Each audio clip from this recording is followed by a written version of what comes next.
For those of you who missed the lesson last week on triangle integration, or if you just want to see some of the highlights of it, I decided to take the notes and put a voice to it, and hopefully that will help and maybe clear up some of your questions. I started this lesson off with some of the integrals that I already expect you to know how to do. 1, 2, 3, and 4, especially 1, 2, and 3, are simple integrals. They're rational expressions, but they can either be integrated with an ln, as in the case with a first power, or to a square root on bottom. You can write as a -1/2 and use the power rule on 2 and in 3. I kind of added 4 to the mix just because I wanted you to always look for a u sub after you've kind of exhausted. It's not a simple integral. It can't be simplified. So please always look for a u sub. And again, this is an ln purely because our denominator is to the first power. When we get over here to the right-hand side, this is the triangle integration that I taught you last semester, where when you integrate, when you set everything up, it just turns out so pretty. And I'm going to erase this because it was kind of me just an afterthought with setting up the triangle, kind of going through that again, doing the hypotenuse first and then the sides last. And with those problems, they all came out to be a constant times d theta. And then you went back up here to where you set x equal to a trig function, and there's where your answer came out. They came out to be inverse trig functions. All right. And the only reason that I did that side note is if you get some kind of wonky, how do you like that word? I mean, anything like x squared plus 1 to the 4th, or let's just do squared. I think that was the one I had over there. The triangle is going to set up the same. The only difference is how do you get that denominator, which when you originally set up cosine is over a square root, to be quantity squared, and that's to take cosine all the way to the 4th power. And I believe there is a homework problem that does ask you to take different powers than maybe what I'm going to cover here. Okay, so just be, you can do anything to both sides, as long as you do it to both sides to get the integrand you want. Okay, so here's where the new material begins. The square root of x squared plus 1 in the denominator. Again, the triangle is the same as the one above, but what you end up with when you combine your little smiley faces together. So here is our integrand, 1 over the square root. There's our dx. And when you put cosine and secant squared together, you don't get d theta, you get secant theta d theta. And now's the time to learn that. The integral is the natural log of secant plus tangent. And then the key is, the question is in terms of x. You want the answer in terms of x. So you go back to the triangle. The secant of theta is the square root of x plus 1 over 1. So you put it in there. The tangent of theta is x over 1, and you put it there.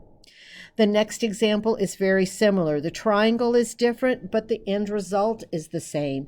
When you put cotangent together, which is the integrand, and dx together, the tangent wipes out the cotangent, and you're integrating secant again, which is the ln of secant plus tangent, back up to the triangle and to put the answer in terms of x.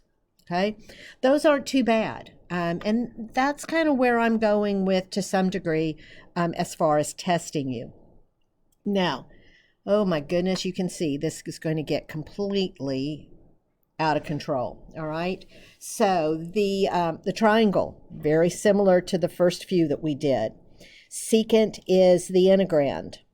Tangent is x, so secant squared theta d theta is dx. Well, that gives us a secant cubed.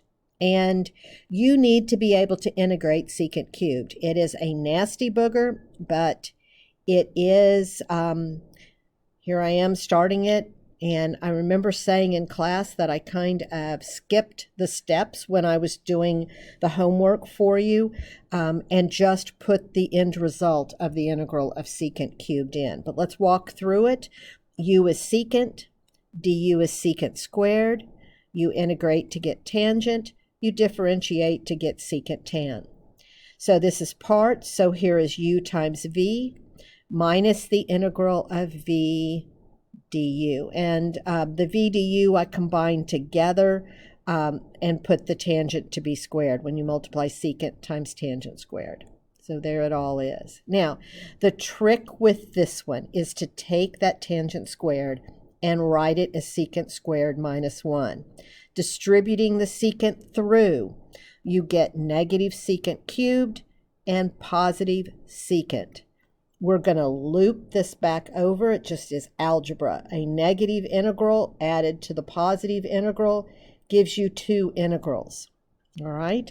And so we've got the original uv. And the only thing we have left to do over here on the right is integrate secant for the umpteenth time. That's the ln of secant plus tan plus c. And then here I go, up here. If two integrals equals this last expression down here on the bottom, then the integral equals 1/2. And here is me going back to the triangle. There's tangent times secant plus ln of tangent plus secant plus c. And you just need to be able to do that. You need to be able to be prepared that that could happen. This is a real interesting integral, the integral of the square root of 1 minus x squared. The triangle puts 1 on the hypotenuse. The x and the square root of 1 minus x, that's up to you. It could go either way. You can see the way we chose to do it in class. So sine gives us the integrand, and if I set x to be cosine of theta, then the derivative is negative sine theta d theta. Notice that this one is a definite integral. We're going to actually evaluate this when we finish. So here's what happens. When we put the two smiley faces together, we get negative sine squared. And so you have to use the identity from the previous lesson. Sine squared is 1/2 minus 1/2 cosine 2 theta. If I distribute the negative through, I get 1/2 cosine of 2 theta minus 1/2 d theta.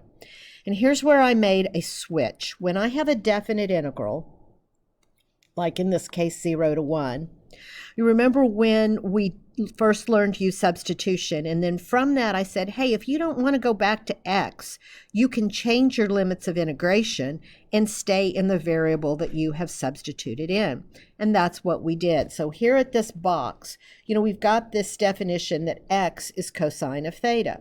So when x is 0, here's the 0. When x is 0, cosine of theta is 0. And so that 0 now takes me to this pi over 2. That's what the translating from x to theta gives me. Likewise, when I do the same thing, where is cosine of theta equal to 1? Well, that's when theta is 0. So here's the 1 becoming 0. Now I never have to look on this side again. I'm staying in terms of theta. The antiderivative of 1/2 cosine of 2 theta, doing the u sub in our heads, is 1/4 sine of 2 theta, and then minus 1/2 theta. If I was not doing a definite integral at this point to go back in terms of x, I would have to know the double angle identity of 2 sine theta cosine theta. And I believe that comes up on the homework. So you could look at it on my solutions. When it's not a definite integral, you do have to use that identity to be able to correctly go back to x. But again, this is definite. So I put in 0 and I get 0. I put in pi halves and I get 0 minus 1/4. And then all of that was top minus bottom. So my answer was pi fourths. And here's where I kind of got a little chuckle in class, because if we were paying attention, we would have known that this answer was pi fourths from the beginning. The square root of 1 minus x squared is the top half of a semicircle.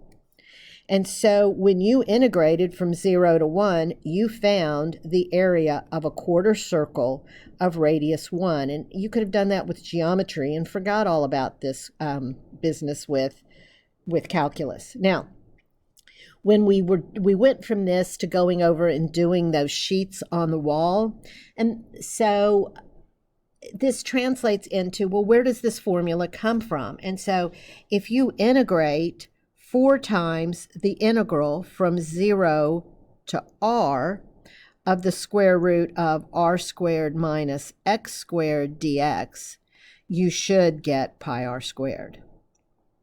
Because if I take this quarter circle, multiply it times 4, that's going to give me the area of the whole circle. And from 0 to r is giving me the quarter circle, okay?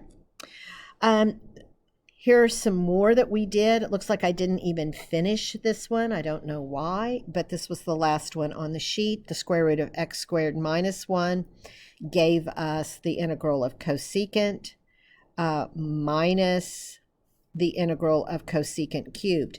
And there was a trick to even get that, because we had cosecant cotangent squared, and then I took cotangent squared and wrote it as cosecant squared minus 1. This would give you ln of cosecant minus cotangent. And then here's doing that problem just like we did above with secant cubed, which is not fun, but again, using the u and the v with an identity. So hopefully that'll help. I'm going to post this and I'll send it to everyone, and I'll look for your homework when you've got a chance to look over the notes. I will see you in class tomorrow. Bye.